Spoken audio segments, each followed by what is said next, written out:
Hey guys, Assalamu alaikum. This is Rabia and I'm gonna do a little gupshup or a little discussion about मुझे प्यार हुआ था की latest episode. This is not really a review, just sharing my emotions, feelings with you guys. So कल की episode यार बहुत strong थी, बहुत दिल को छू जाने वाली, आँख में आंसू भी आ रहे थे, गुस्सा भी आ रहा था महीर पे. We like भाई कुछ बोल दो, क्यों बेचारे साथ पे सारा इल्ज़ाम जाने दे रही हो.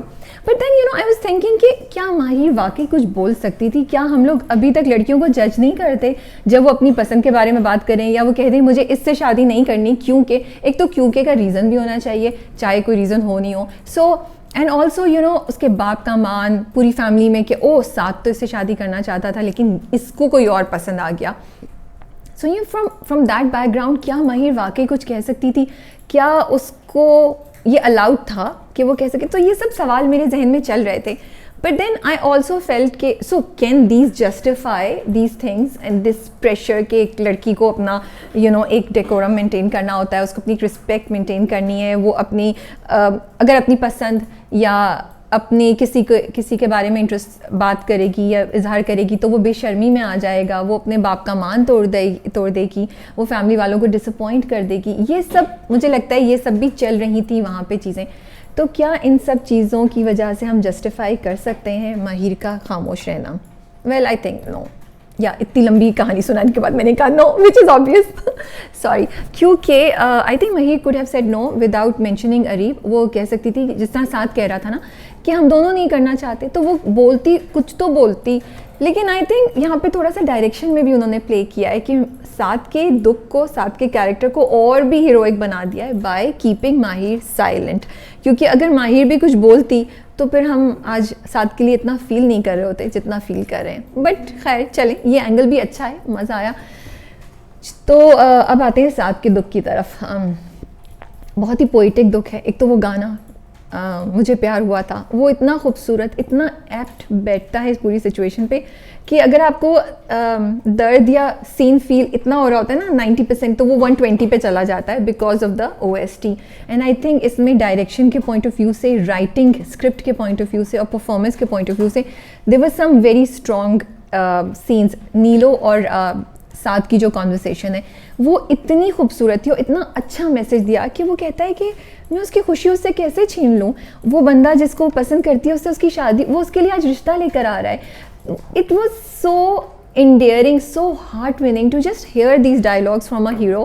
और मुझे बड़ा अच्छा लगा कि साथ एक वो हीरो है जो पॉजिटिव मैसेजेस दे रहा है, who's not toxic, और मुझे लगता है कि साथ की इज़्ज़त डबल हो गई है मेरी नज़रों में. क्योंकि इट्स नॉट जस्ट कि वो माहिर ने उसको बोला तो वो कुर्बानी दे रहा है, बट साथ उसकी इज़्ज़त को भी प्रोटेक्ट कर रहा है. उसके इम्प्रेशन, उसका जो उसके बाप के सामने मान है माहिर का, जो ख़ानदान में, फैमिली में उसकी माहिर की एक जो रिस्पेक्ट, एक बात है, वो उसको भी प्रोटेक्ट कर रहा है कि उसको कुछ नहीं है, वो किसी और में इंटरेस्टेड नहीं है. इट्स मी, मैं हूँ जो किसी और में हूँ. मैं ऐसे देख रही हूँ, maybe you guys will not agree with it and I am not saying कि ये गलत है या सही है, बट सैडली सोसाइटी, माशरे की रियलिटी तो यही है कि औरतों को अभी भी जज किया जाता है. हम विमेन एम्पावरमेंट की बातें करते हैं बट बहुत सी जगह पे शायद लड़कियां वो कुछ नहीं कर सकती जो वो करना चाहती हैं क्योंकि there is always a fear of judgement.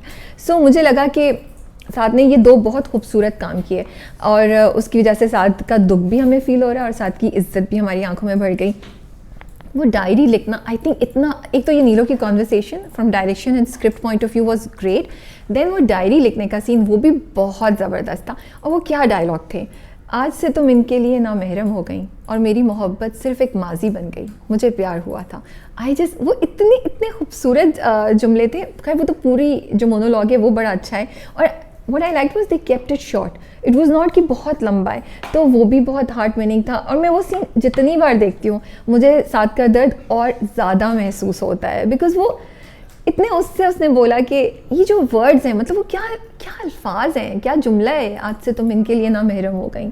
ये जाके ना आपको रियलिटी जो है ना वो आपको हिट करती है, जैसे मैं भी साथ को हिट कर रही थी. तो मुझे ये रियलिटी हिट की कि ओ वाकई माहिर तो उसकी ज़िंदगी से चली गई, अब तो साद और माहिर कैन नॉट बी टुगेदर.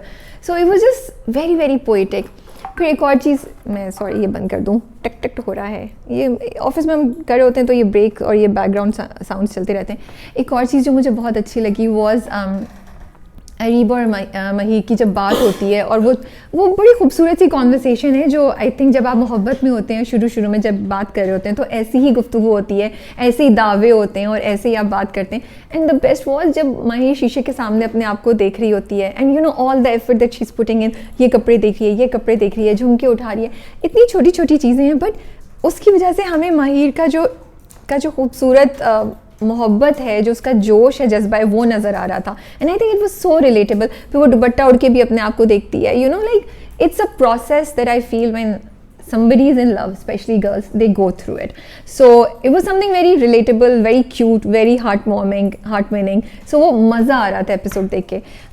मुझे नीलो और साथ की जो कनेक्शन है वो भी बहुत अच्छा लगता है. Again a very intelligently script and direction के पॉइंट ऑफ व्यू से यू नो क्या बोलूँ मैं उसको, एक स्ट्रैटेजी आई वुड कॉल, और एक event I would call, because किसी का दुख आपको ज़्यादा फील होता है अगर उसके आसपास के लोग भी उस दुख का इजहार कर रहे हो.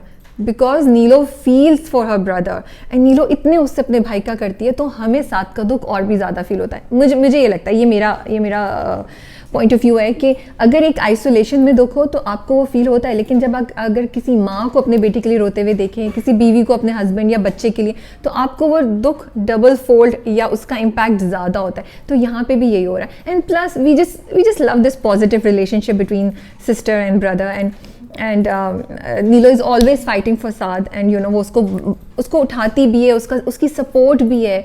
यू नो साद के पास कोई नहीं है जिससे जाके वो अपने दिल की बात कह सके, and Neelo is the one जिससे वो अपने दिल की बात कहता है, और नीलो उसको बोलती भी है बट वो उसको रोक लेता है. So all of these points were very very positive. I do wish there was no थप्पड़. I do not think there was any need for थप्पड़, क्योंकि violence and थप्पड़, चाहे वो मियाँ बीवी को, बीवी मियाँ को, बेटा बेटी को, बाप बेटी को, या बाप बेटे को, you know any sort of, it's not just about women and man और हस्बैंड एंड वाइफ, नहीं होना चाहिए. ठीक है वो गुस्से में थे, वो थे, बट यही तो हम चाह रहे हैं, यही तो हम बताना चाहते हैं कि गुस्से में भी थप्पड़ मत लगाइए, गुस्से में बोल दीजिए, बात कीजिए. और यहाँ तो मुझे लगता है more than anything they needed to find out कि why is Saad saying no. जब साद तो ये चाहता था, एवरीबडी न्यू इट, वो दीवाना है, पूरे घर को पता है. So all the more reason कि मुझे नहीं समझ आई कि वो थप्पड़ क्यों हुआ. सो नहीं होना चाहिए था मेरे हिसाब से. बाकी I think the episode was very nice. Areeb और उनकी अम्मा क्या कर रही हैं, we have no idea. I also feel it's unfair to Areeb कि उसको सब नेगेटिव दे दिया, कुछ तो पॉजिटिव देते थे. वो पॉजिटिव करता भी है तो उसका नेगेटिव इतना बड़ा है कि वो ओवरशैडो हो जाता है. That is all. बस मुझे बहुत मज़ा आया. I wanted to share my just little bit of discussion and passion with you guys about the drama. अपने कॉमेंट्स में नीचे मुझे बताइए आप लोगों को क्या सीन सबसे अच्छा लगा.